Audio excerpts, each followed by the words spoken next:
ये भिखारी क्या कर रही है बाइक पे? ये मेरे बेटे की बाइक। बकवास बंद कर। तेरे बेटे की बाइक है ये? मेरे बॉयफ्रेंड की बाइक है ये। चाबी ये रही। निकल यहाँ से, मेरी बाइक गंदी कर दी। जल्दी उतर।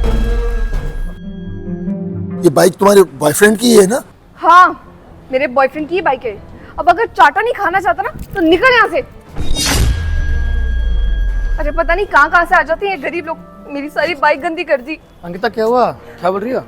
कुछ नहीं, कोई भिखारी था यहाँ पर, बाइक छेड़ रहा था, भगाया उससे अभी मैंने। अरे वो छोड़ो यार, पापा से मिलने नहीं जाना है? हाँ, वैसे तुम्हारे पापा तो बहुत बड़े बिजनेसमैन है ना, मुझे डर लग रहा है वो मुझे पसंद करेंगे नहीं करेंगे, क्या होगा, मैं बहुत नर्वस हो रही हूँ। अरे यार तू चिंता मत कर, मेरे पापा बहुत चिल्ला है। चल तू बैठ जल्दी। पक्का? हाँ आओ अंकिता। ए गरीब, तू यहाँ क्या कर रहा है? प्रिंस, मैं जानती हूँ इस गरीब को। ये पता है वही भिखारी है जो तुम्हारी बाइक को छेड़ रहा था। लेकिन पापा। खड़ा हो तू, हमारे सोफे पे बैठ के क्या कर रहा है? तेरी इतनी हिम्मत, तूने जूस निकाला फ्रिज से? अंकिता वो हमारे घर पे काम करते हैं नौकर का, ऐसा मत बोलो ना उन्हें। क्या ऐसा नौकर है तुम्हारा? बिल्कुल नहीं। और ऐसे नौकर की हिम्मत कैसे इस सोफे पे बैठने की? देखो ना, हमारा सोफा गंदा हो जाएगा, जल्दी उठ। अरे अंकिता क्यों डांट रही हो? तो क्या हो गया, नौकर है वो हमारे घर के, बैठ के सोफा पे तो क्या हो गया, घर पे कोई था भी नहीं ना। अरे तो ऐसे ही हमारे सोफे पे बैठ जाएगा क्या? इसकी इतनी हिम्मत। और पता है क्या कह रहा था जब मैं इसको कह रही थी बाइक से हटने के लिए? कहता प्रिंस मेरा बेटा है, तो क्या हो गया अगर मैंने बाइक को हाथ लगा दिया तो? अरे तुम्हारा बाप बनने की कोशिश कर रहे थे, अब तुम्हारे पापा देखो कहाँ और ये कहाँ। अरे ये अपने आप को तुम्हारे पापा से कंपेयर कर रहा था। तुम्हारे पापा तो मुझे पता है कितने अमीर है, कितने शान शौकत से रहते होंगे, और ये गरीब, ये अपने आप को तुम्हारे पापा से कंपेयर कर रहा है। अरे अंकिता देखो, अगर मेरे पापा है तो वो भी तो इनकी उम्र के ही होंगे ना इस वक्त, तो वो भी तो ऐसे ही होंगे, इसलिए बोल दिया होगा। अपने बेटे जैसे समझते हैं मुझे, वो बोल दिया तो क्या हो गया। और मैंने तो देखा नहीं, कब बैठे थे हमारी बाइक पे? तुम सामान लेने गए थे, मैं बाइक के पास थी ना, तब आ रहा था ये बाइक के पास। अरे तो क्या हो गया, तुम क्यों डांट रहे हो उन्हें? वो मेरी बाइक थी, इनको शायद पता नहीं होगा, बैठ गए, इसमें क्या हो गया। जाओ तुम बैठो यहाँ पे। अंकल जी आप काम कर लीजिए फिर किचन का। मैं किचन का काम कर लेता हूँ। तुम भी गुस्सा ठंडा करो, बैठो। प्रिंस, तुमने ना अपने नौकर को सर पर चढ़ा कर रखा है। अरे यार इसकी हिम्मत कैसे हुई हमारे सोफे पर बैठने की? सारा सोफा गंदा कर दिया और जूस पी रहा था आराम से। अगर नौकर है तो घर का काम करे ना, ये सब शान शौकत के पैसे थोड़ी देते हैं हम लोग। हद होती है यार। और अगर मेरे घर का नौकर होता ना ऐसा, लात मार के उसको घर से बाहर निकालती, एक सेकंड में उसको झेलती ना, तो पता नहीं कैसे झेल रहे हो उसको। पर एक बात बताओ, तुम अपने पापा को इससे कंपेयर क्यों करे थे? अरे देखो ना उसकी शक्ल, उसके कपड़े, नौकर है एक वो 2 कौड़ी का, और तुम अपने पापा को उससे कंपेयर कर रहे थे। यार हद हो गई है, तुम्हारा दिमाग भी ना सिर्फ खराब ही हो चुका है। छोड़ो इस सबको, तुम मुझे अपने पापा से कब मिलवा रहे हो? तुमने कहा था तुम मिलाओगे ना, अब तक मम्मी से मिलवाया ना पापा से। अंकिता मेरी मम्मी नहीं है इस दुनिया में। सॉरी, वो मुझे पता नहीं था, तुमने कभी बताया ही नहीं। तो बचपन से पापा ने पाला है, उन्होंने सब कुछ किया, और तुम इतना सुना रही थी उन्हें, अच्छा थोड़ी लगता है यार। हम भी कोई पैदाइशी अमीर नहीं थे, पापा ने दिन रात मेहनत करी, तब जाकर ये घर, ये जो भी प्रॉपर्टी है सब हासिल हुआ। और मैं भी आज जॉब कर रहा हूँ या जो भी कर रहा हूँ, पढ़ाई करी, इतना सारा खर्चा लगा, सब पापा के दम पे तो हुआ है। अरे वो दिन थे तुम्हारे, आज थोड़ी हो। आज तुम नौकर थोड़ी हो यार। और वैसे भी तुम उस नौकर को सिर चढ़ा करके रखती हो। नौकरों को ना हमेशा जूते के नीचे रखना चाहिए। देखा नहीं तुमने आज कैसे तुम्हारे सोफा पर बैठा था? अगर ऐसे ही सिर पे चढ़ाते रहे ना तो कल को तुम्हारे बेड पर सोएगा। अब क्या तुम इसको अपने घर का सदस्य बनाने वाले हो?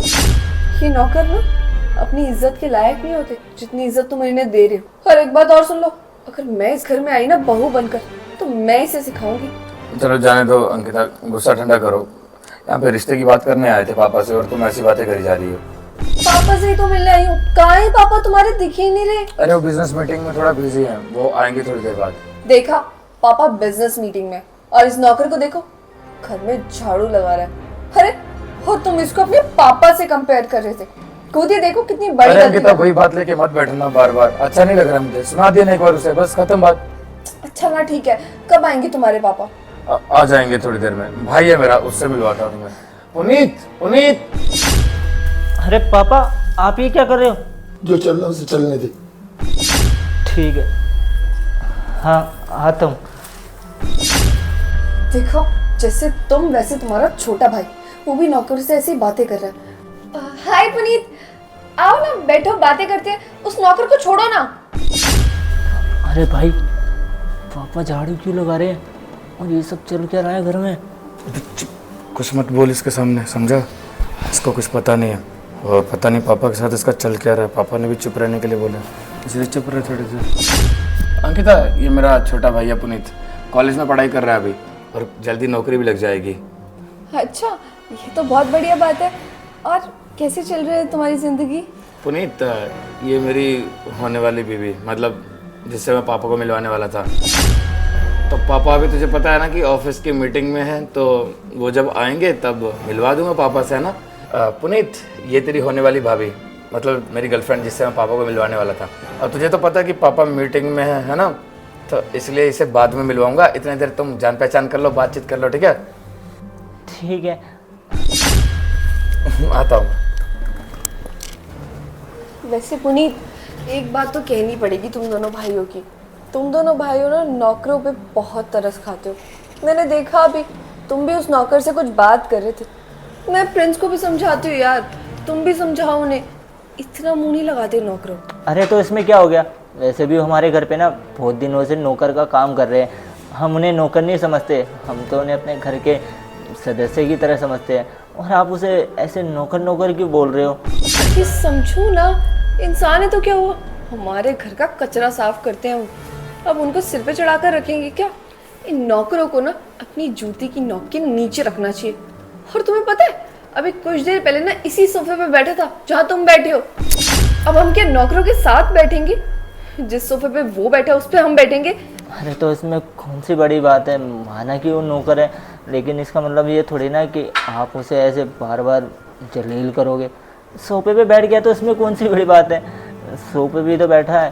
वैसे भी हमारे जब बुरे हालात थे, हम कुछ नहीं थे, पापा जब सब्जी वगैरह बेचा करते थे, उस टाइम पे भी आपको पता है इस नौकर ने हमारी बहुत हेल्प करी थी।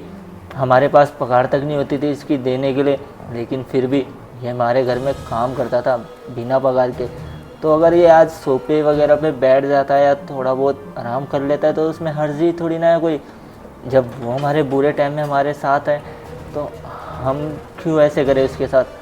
पुनीत, समझने की कोशिश करो। ये सब बातें ना बहुत सालों पहले की है। अब थोड़ी है तुम्हारे घर के हालात ऐसे। वैसे भी तुम्हारे पापा कितने अमीर है, इतनी बड़ी कंपनी के मालिक है। उनको तुम अपने इस नौकर से कंपेयर कर रहे हो। शर्म नहीं आ रही तुम्हें? मैं प्रिंस को भी कितना समझा रही हूँ, पर तुम दोनों भाई ना समझने का नाम ही नहीं लेते हो। मुझे लगता है ना, जब तक मैं घर में नहीं आऊंगी तुम्हारे, तब तक तुम दोनों सुधरने नहीं वाले। एक बार मुझे शादी करके आने दो, फिर बताती हूँ उस नौकर को। अरे छोड़ो ना आप, क्या है आप बार बार नौकर की बात लेकर बैठ गई? और कुछ बात करते ना। अच्छा ठीक है ना बाबा, जाने दो। ये बताओ ना, तुम्हारे पापा कब तक आएंगे? मुझे उनसे मिलना है। पापा को तो आने में टाइम लग जाएगा। आज वो क्या है ना, उनका फ़ोन आया था, बता देते ऑफिस में मीटिंग वगैरह है, तो थोड़ा टाइम लगेगा उन्हें आने में। क्या? मैं तो उन्हीं से मिलने आई थी और उन्हें इतना टाइम लगेगा? चलो कोई बात नहीं, वेट कर लेते। वैसे भी बड़े लोगों का वेट करना ही पड़ता है, बिजी जो रहते हैं। पापा क्या कर रहे हो आप? तब से झाड़ू लगा रहे हो उसके सामने। मैं क्या कर? तूने देखा वो क्या कर रही है, तेरी होने वाली बीबी? तेरी बाइक खड़ी हुई थी नीचे, मैंने सोचा मैं उसके में साफ कर दूं, लेकिन उसने दुनिया भर की बातें मुझे सुना दी। पापा शायद उसकी नेचर ही ऐसी है, क्या करूं मैं भी? नेचर? तू तो कहता तू बहुत संस्कारी है? मैंने क्या नहीं किया तेरे लिए? ऐसी बहू बना के लाएगा मेरे लिए तू? पापा देखो, मुझे बहुत बुरा लगा जब आपको इतना कुछ सुनाया उसने, और मुझे तो बाइक वाली बात पता भी नहीं थी। वो तो उसने मुझे बताया था कि कोई भिखारी आया था। मुझे लगा पता नहीं किसको क्या सुना दिया। मैंने पहली बार देखा ऐसा रूप उसका, क्योंकि हम कॉलेज में पढ़ते थे साथ में, तब तो ऐसी बिल्कुल नहीं थी। तब तो बहुत अच्छे से रहती थी, कहती थी हाँ मैं घर वालों का ख्याल रख सकती हूँ। मैंने सबसे पहले यही बात पूछी थी जब मैं रिलेशन में आया था। मैंने कहा था कि पूरी फैमिली को साथ में लेकर चलोगी ना? उसने कहा था हाँ मैं सबका ख्याल रखूँगी, तुम्हारे लिए कुछ भी कर सकती हूँ। लेकिन आज तो अलग ही दिख रहा है सब कुछ। मैं जाके उसको बता देता हूँ कि ये सब हम नाटक कर रहे थे। बात करने की कोई जरूरत नहीं, जैसा चल रहा है वैसे चलने दे। मैं देखना चाहता हूँ कि कितना गिर सकती है। चलिए ठीक है पापा, जैसा आप कह रहे हो वैसे करते हैं। मैं उसे नहीं बताऊंगा कि आप इस घर के नौकर नहीं हो, मेरे पापा। क्या कुछ नहीं किया मैंने तेरे लिए? अरे मैं चाहता हूँ तेरी बीवी अच्छी आए, आगे चल के तेरा साथ दे। अगर ऐसे ही रहा तो कैसे चलेगा? ठीक है फिर, जब तक ये नाटक करना है करिए, उसकी असलियत सामने आ ही जाएगी वो क्या क्या कर सकते हैं ना, उसकी असलियत सामने आ ही जाएगी कि वो क्या क्या कर सकती है। कहाँ थे यार तुम? मैं कब से इंतजार कर रही थी तुम्हारा। अरे कॉल आ गई थी एक जरूरी, वही बात कर रहा था। अच्छा वैसे तुम्हारे पापा कहाँ है? कितनी देर हो गई मुझे वेट करते करते, कब तक बैठूं मैं? अरे आ जाएंगे, वैसे तो बड़ा बोलती है कि तेरे पापा अच्छे हैं, अब इंतजार भी नहीं कर सकती थोड़ा सा? मैं इंतजार करने के लिए मना थोड़ी कर रही हूँ, और मैं तो बस पूछ रही थी कब तक आएंगे। अब वैसे भी वो बड़े हो गए ना, तो उनका इंतजार तो करना ही पड़ता है। ऐसा नहीं है तो तुम्हारे होने वाले ससुर है। देखो कॉलेज टाइम में तुमसे एक बात पूछी थी मैंने कि मेरे परिवार को साथ में लेके चलोगी, तुमने कहा था हाँ सब सही रहेगा, लेकिन यहाँ पे आके तुम नौकर से इतनी बदतमीजी से बात कर रही थी। तो परिवार की बात हुई थी ना, नौकर तुम्हारे परिवार में है क्या? कैसी बातें कर रहे हो तुम? अरे इतने सालों से हमारे यहाँ काम कर रहे हैं, एक परिवार के सदस्य की तरह तो है हमारे लिए। देखो पास हो गया, तुम्हारे परिवार का सदस्य नहीं है वो, समझे तुम? और एक बात सुनो, कोई जवान सा नौकर रखा भी है तुमने? इस बुड्ढे से झाड़ू तो लगाई जा नहीं रही थी, इस बुड्ढे से झाड़ू तो लगाई जा नहीं रही थी। देख लो, जैसे मैं शादी करके आऊंगी ना, यहाँ पर जवान नौकरी रखूंगी, इससे तो कुछ नहीं होने वाला, वही करेगा घर के सारे काम। अंकिता क्या फर्क पड़ता है यार, इतने सालों से हमारे यहाँ पे काम कर रहे हैं वो, ऐसे बुड्ढा बुड्ढा मत बोलो, मैं सुबह से सुन रहा हूँ तुम्हारी बातें। तुम उसके पीछे। अब ये कौन है? ये वो है हमारे जो नौकर है ना, उनका बेटा ही है, कुछ सामान लेने गया था।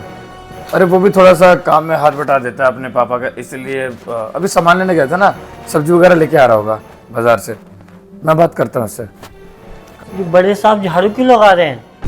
अबे चुप कर, उसे पता नहीं है कि तू नौकर है इस घर का, चुप रहे, जो चल रहा है वो चलने दे। क्या बातें कर रहे हो उससे? कौन है ये? कुछ नहीं, वो बता रहा था इसको सब्जी वगैरह ले आया ना तो सब। हाँ ठीक है, रख देना, वो तुम्हारे पापा अंदर झाड़ू वगैरह लगा रहे थे, उनकी मदद कर देना, ठीक है? अच्छा, तो अब नौकर ने अपने घर वालों को भी यहाँ बुलाना शुरू कर दिया। सही है, एक ना एक दिन ना तुम्हारे घर पे कब्जा कर लेगा ये नौकर। तुम्हारा घर है या धर्मशाला है जो कोई भी मुंह उठाकर यहाँ आ जाता है? पहले ये नौकर, फिर इसका बेटा, अब लगता है अपनी बीवी को भी यहीं बुला लेगा ये नौकर है। और इसने इतने अच्छे कपड़े कैसे पहन रखे वैसे? अच्छा ये कपड़े, ये तो पिछली बार दिवाली पे साहब ने दिए थे मुझे। वैसे भी पैसे तो लुटाने तुम्हें अच्छे से आते हैं, देखा भी मैंने नौकर को कितना ध्यान से रख रहे थे। अब कपड़े भी देने लगे। बहुत पैसा है ना तुम्हारे पास? अरे वो एक बात बतानी थी अंकिता तुम्हें, आज मेरी नौकरी चली गई, इतने महीने से काम कर रहा था, वो कंपनी थोड़ी घाटे में थी, इसीलिए वहां से मुझे निकाल दिया आज। क्या तुम्हारी नौकरी चली गई? तुमने मुझे बताया तक नहीं? अंकिता देखो, मैंने जरूरी नहीं समझा बताना है बात को, इसीलिए नहीं बताया। ये जरूरी बात नहीं है। शादी के बाद हम दोनों रहेंगे कैसे? बिना नौकरी के क्या मैं भीख मांगूंगी? अंकिता मैंने इसीलिए बताना जरूरी नहीं समझा, मैंने बोला तो क्या हो गया, नौकरी चलेगी तो बाद में कभी ना कभी तो मिल ही जाएगी, इसलिए सोचा बाद में बता दूंगा। मैं ओवर रिएक्ट कर रही हूँ, तुम नहीं समझ रहे हो? अरे मैं ऐसे लड़के के साथ रह सकती हूँ क्या, जिसका ना खाने का पता ना किसी चीज का? अच्छा सुनो, पापा का बिजनेस तो है ही ना, पापा तो कमा ही रहे हैं, फिर क्या दिक्कत है मुझे? ये तुम्हारा नहीं है, तुम्हारे पापा के नाम पर है। तुमने मुझे सब कुछ बताया था, ये प्रॉपर्टी सारे पैसे तुम्हारे पापा के हैं। तुम्हारे नाम पर ना सिर्फ एक चीज थी, वो तुम्हारी नौकरी थी, और वो भी चली गई। अब तुमने मुझे बताना भी जरूरी नहीं समझा ना? अंकिता तो क्या हो गया, नौकरी की बात है, आज चली गई तो कोई बात नहीं, 2-4 महीने बाद फिर से लग जाएगी, और 20-30 हज़ार रुपये तो कमा ही रहा था मैं, और पापा ने मुझे इतनी महंगी बाइक भी तो लेके दी थी। अब पैसे की कमी थोड़ी है, पापा के पैसे मेरे ही हैं, देखा जाए तो पापा से मांग लिया करूंगा जब भी जरूरत होगी। अच्छा, पहले शादी की बात कर लेते। मैं किसी बेरोजगार से शादी करूं, तुम्हें क्या लगता है मेरे घर वाले मान जाएंगे ऐसे लड़के से शादी करने के लिए जिसकी खुद की नौकरी तक नहीं है? फिर अगर देखा जाए ना, तो इस समय ये नौकर तुमसे ज्यादा अच्छा है। कम से कम इसके पास नौकरी तो है, तुम्हारे पास तो वो भी नहीं है। जिस दिन कमाने लायक हो जाना, उस दिन आ जाना, शादी करने के लिए तैयार हो जाऊंगी। ऐसा मत समझना कि प्यार नहीं था, पर प्यार के आगे भी एक चीज होती है, वो होता है पैसा। वो तुम्हारे पास इस समय नहीं है। अंकिता रुको, मेरे पापा यही हैं, और मैंने झूठ बोला था कि मेरी नौकरी नहीं है, नौकरी है मेरी। क्या तुम मजाक कर रहे थे इसका मतलब? हाँ बैठो। तुमने मुझे बताया कि नहीं, और तुम्हारे पापा यही हैं तो मिलवा क्यों नहीं रहे थे? मिलवाता हूँ पापा से, तुम्हें सरप्राइज देना था इसलिए मिलवाया नहीं था। पापा पापा।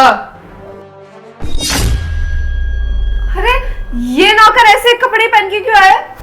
ये नौकर नहीं, अरे पापा है। और तुम्हारे सामने सिर्फ एक नाटक कर रहे थे। क्या ये तुम्हारे पापा है? कैसा मजाक कर रहे हो तुम प्रिंस? सही कह रहा हूँ, मजाक तो तुमने बना के रख दिया मेरी जिंदगी का। ऐसा पता चला होगा कि मेरे पापा के पास सब कुछ है तो आ गई मेरे पास। समझ में तभी आ गया था, लेकिन फिर सोचा नहीं, सच्चा प्यार भी तो होता है। लेकिन मैं गलत था, तुम ऐसी लड़की नहीं थी जैसा मैंने सोचा था। अब जब तुझे बताया कि मेरी नौकरी नहीं है तो तुम यहाँ से जा रही थी और क्या बोलने लगी कि तुम्हारे नाम तो कुछ भी नहीं है, सब कुछ तो तुम्हारे पापा के नाम है। हम फैमिली में ना फर्क नहीं करते कि तेरा और मेरा। तुम्हारे यहाँ पे होता होगा, हमारे यहाँ नहीं होता। तुमने ये बोला था ना कि हाँ शादी के बाद तुम्हारे फैमिली को साथ लेकर चलूंगी, सबको इक्वल ट्रीट करूंगी। तो मैंने सोचा नहीं, ये लड़की अलग है, संस्कारी है और मेरे लायक नहीं। लेकिन नहीं, तुम ऐसी बिल्कुल नहीं निकली। और तुम्हें पता है, ये शोहरत, ये सब बनाने के लिए सालों साल लग गए। हम कोई पैदाइशी अमीर नहीं थे। मेरे पापा ने रात दिन मेहनत करी है उसके लिए, खून पसीना बहाया। इतना तो तुम्हें पता होगा ना, मेरे पापा एक टाइम पे सब्जी का ठेला लगाते थे और आज इतनी बड़ी कंपनी के मालिक है। और तुम्हें एक बात बता दूं, मैं कोई जॉब नहीं करता। तुम्हें सिर्फ इसलिए बोला था कि तुम्हारा रिएक्शन क्या होगा। जब मैंने तुम्हें बताया था कि मैं 20-30 हज़ार की जॉब करता हूँ, तुमने बोला ठीक है, मुझे कोई दिक्कत नहीं है। फिर तो मुझे लगा कि इसको कोई फर्क पड़ ही नहीं रहा है, मैं 20-30 हज़ार की नौकरी करता हूँ फिर भी मेरे साथ शादी करने के लिए राजी है। लेकिन अब समझ में आया, तुम इसलिए राजी थी क्योंकि तुम्हें पता था कि इसका बैकग्राउंड स्ट्रांग है, इसके पास पैसा बहुत है। लेकिन आज जब तुम्हें पता चला कि मेरे नाम तो कुछ भी नहीं है, सब कुछ पापा के नाम है, तुम पलट गई। सही अंकिता, बहुत बढ़िया, अच्छा नाटक कर लिया झूठा प्यार करने का। इतना प्यार किया ना तुमसे, अब इतनी नफरत करता हूँ। जा रही थी ना यहाँ से, चले जाओ, कोई बात नहीं। मुझे तुमसे वैसे भी शादी नहीं करनी। जो मेरे पापा के साथ अच्छे से व्यवहार नहीं कर सकती, उसकी मेरी जिंदगी में कोई जगह नहीं है। जा सकती हो यहाँ से। प्रिंस माफ कर दो मुझे, मुझसे गलती हो गई। मुझे लगा वो नौकर है इसलिए ऐसे बिहेव कर रही थी, मुझे क्या पता था तुम्हारे पापा निकलेंगे। अंकिता, सबसे पहले मेरे पापा से माफी मांगो, जिस तरीके से हमने व्यवहार किया उनके साथ। तुम्हें पता है, ये भैया ना हमारे घर पे नौकर का काम करते हैं, लेकिन आज तक हमने इन्हें एहसास नहीं होने दिया कि आप नौकर हो। इन्हें अपने परिवार के सदस्य की तरह रखा। तो क्या हो गया, गरीब है तो। एक टाइम पे हमने भी गरीबी देखी है, जानते हैं कि एक एक पैसे की कीमत क्या होती है। चलिए कोई बात नहीं अंकिता, शायद हो सकता है कि तुम मेरे से अच्छा डिजर्व करती हो। अंकल जी मुझे माफ कर दीजिए प्लीज, मुझसे गलती हो गई। जानती हूँ मैंने आपको बहुत दुख पहुंचाया, प्लीज एक बार माफ कर दीजिए ना, अगली बार से ऐसा कुछ नहीं होगा। मैं कौन होता तुझे माफ करने वाला? तुझे माफ करेगा वो जिसके साथ तूने अपनी सारी जिंदगी बितानी, उससे पूछ। सॉरी अंकिता, मैं तुम्हें माफ नहीं कर पाऊंगा। तुम यहाँ से जाओ, क्योंकि जो मेरे घर वालों की इज्जत नहीं कर सकती, उसकी मेरी जिंदगी में कोई जगह नहीं है, और ना इस घर में। प्लीज चले जाओ यार। शेयर का बटन वीडियो कल से शेयर कर दो, हमारे पेज को फॉलो कर देना। फॉलो और शेयर करे बिना बिल्कुल मत जाना, और प्यार से कमेंट कर दो, बताओ वीडियो कैसी लगी। शेयर और फॉलो प्लीज कर देना। Love you all. खूब सारा प्यार करते हो ना, भी कमेंट कर दो जल्दी से। लव यू ऑल, फॉलो कर देना पेज को प्लीज।